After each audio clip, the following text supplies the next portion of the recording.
In recent news, disgruntled investors are filing lawsuits in increasing numbers as a result of the recent collapse in cryptocurrency values, which has left them with significant losses. Mark Cuban, a billionaire who is a big face on the hit show Shark Tank, is the most recent famous person to draw investor ire. So stay tuned to find out all the inside details. And trust us, you don't want to miss this. First up, Mark Cuban from the popular hit Shark Tank is being sued over a Ponzi scheme. Yes, you heard that correctly. Let's take a look at all the details. A class action lawsuit has been filed by a group of cryptocurrency investors against billionaire investor and Shark Tank legend Mark Cuban and his basketball team, the Dallas Mavericks, for supporting the defunct cryptocurrency platform Voyager Digital, which costs its users billions of dollars in losses. Leading cryptocurrency broker Voyager Digital filed for bankruptcy in the U.S. last month, causing a loss of $5 billion to more than 3.5 million investors. According to TechCrunch, Stephen Ehrlich, the CEO of Voyager Digital, is also named as a defendant in the class action case that was filed in federal court in Florida. Voyager is an unregulated and unsustainable swindle comparable to other Ponzi schemes, according to the plaintiffs. In order to persuade investors to use the platform, the lawsuit claimed that Cuban and Ehrlich personally reached out to investors both individually and through a collaboration with the Dallas Mavericks, the Singapore-based hedge fund Three Arrows Capital, 3AC, which owes more than $650 million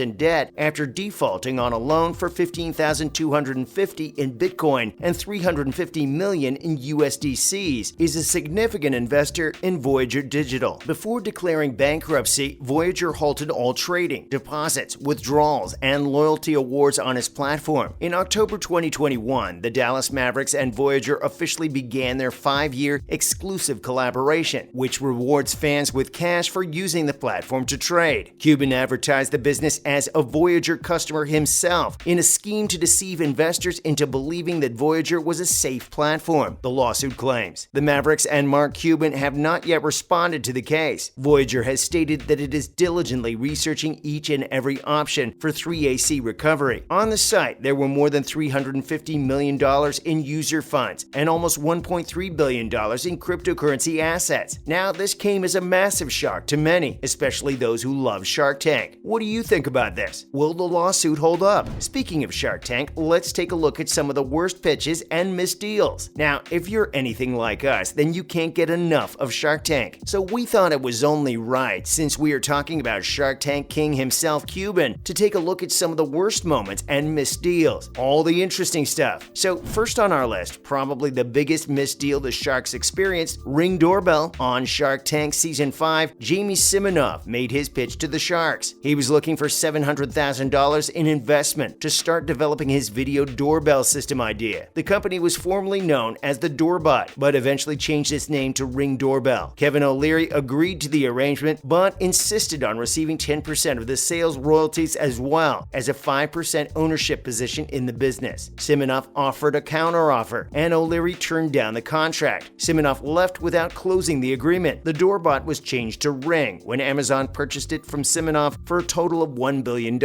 severely hurting the Sharks' chances of profiting from their investment. Next up, 365 Underwear. William Strange entered the tank and made a presentation for a men's underwear subscription service. He left with an agreement with Janine Alice and Naomi Simpson, who each promised him $60,000 in exchange for 25% of his business. However, as the cameras were turned off, everything once again altered. At the time, Strange was working on not one but two companies. He eventually had to choose between the two, as the Sharks had forewarned him, and he did. Strange wrote later about his choice to reject the offer in favor of continuing with his business. Now, this next one has to be one of the worst pitches ever seen on Shark Tank. It's no secret that we all spend far too much time staring at our electronic devices, yet at the same time, we all find it annoying when other people do the same. The answer? No phone, according to its creators, is a wooden block that loosely resembles a phone and is intended to satisfy the urge to grasp anything while avoiding the actual distraction that comes with a genuine smartphone. The Sharks quickly rejected No Phone, correctly recognizing it as a joke item that only a small number of people would find amusing enough to purchase. They also expressed their confusion as to why the producers chose to feature these individuals on television over the thousands of other aspiring business people who actually had a company to promote. Hillbilly Clothing Line, yet another horrible deal. A clothing line called Hillbilly is next, and this just screams bad from the beginning. The business's proprietors appeared on Shark Tank where they requested a $50,000 investment in exchange for a 25% ownership stake. During their meetings with the Sharks, Jeff Foxworthy and Damon John both expressed interest in turning the company into a manufacturer of snowboarding and skiing equipment, but things quickly turned sour. The owners acknowledged that their true purpose for being there was not to negotiate with any of the Sharks. They only wanted to go on national television to promote their new company. They had no interest in the money. Even though nothing unlawful occurred, this was one of the worst Shark Tank deals ever because it was based on a false representation. Another horrible pitch. Throx socks. Where do all of our socks go when they disappear? One of those issues that the majority of us just laugh at without really actually worrying about. However, the Throx company took the issue of misplaced socks seriously enough to create a whole industry. The main concept behind Throx is that they are socks that come in packs of 3 rather than 2, ensuring that you always have a backup on hand in case you lose one. Naturally, unless you simply have a habit of losing your socks, this only results in a drawer full of third-wheel socks that do little more than take up room. The Sharks viewed this concept as offensive. BodyJack, yet another poor investment by the Sharks. The brainchild of Jack Barringer is BodyJack. Jack struggled with weight loss and found it challenging to perform push-ups. He created the BodyJack, a device that would assist users in performing push-ups. When he presented himself to the Sharks, Barbara Corcoran instructed him to trim down by 30 pounds if he wanted an investment from her and Kevin Harrington. He dropped weight and the money was invested. Corcoran invested $50,000 in the venture, but the BodyJack was a complete failure. For Corcoran, this was one of the worst purchases because she lost her $50,000 investment. Cougar Energy is next up, a truly horrible pitch. While so-called energy drinks have been around for a while, the market for amplified beverages didn't really take off until Red Bull's It Gives You Wings ad campaign in the late 90s. Cougar Energy set out to remedy this because the majority of energy drinks appear to target young boys in particular. The Sharks quickly sent this Cougar back to its cage after being unimpressed by Cougar Energy's taste, low sales, and extremely narrow and somewhat contentious target demographic. This was in addition to the cringe-inducing realization that the Cougar Limited Company as a whole was the brainchild of a 20-something man who just so happened to have a thing for older women. The skinny mirror. Yep, you heard that right. Let's take a look. Women have the right to feel beautiful and do anything they want to do in order to achieve that feeling. However, occasionally cosmetics meant for women are made with the intention of deceiving them and leaving them disappointed. In and of itself, a mirror that gives a lady a slimmer appearance is not bad. The Sharks were concerned that Skinny Mirror's creator was trying to sell it to retailers rather than consumers, which could have led to women thinking they looked a certain way in a new outfit at the store, only to return home and discover a different image when they look in a non-distorted mirror. All this pitch did was show the Sharks of its very dishonest purpose. And finally, Waken Bacon. Awakening to the lovely aroma of breakfast cooking is one of life's finest moments. Few breakfast aromas are as well known or iconic as that of bacon cooking. However, the creator of Waken Bacon took this a little too literally when he created an alarm clock that literally cooks bacon as it wakes you up. Nothing else really mattered until the Sharks correctly and swiftly pointed out that this included putting a piece of raw bacon in a box by your bed for the whole night. So naturally, Waken Bacon was quickly shut down. And there you have it. Everything you need to know about Shark Tank's billionaire, Mark Cuban, and how he is being sued over an alleged Ponzi scheme. Now, make sure to let us know your thoughts down below. And as always, thanks for watching.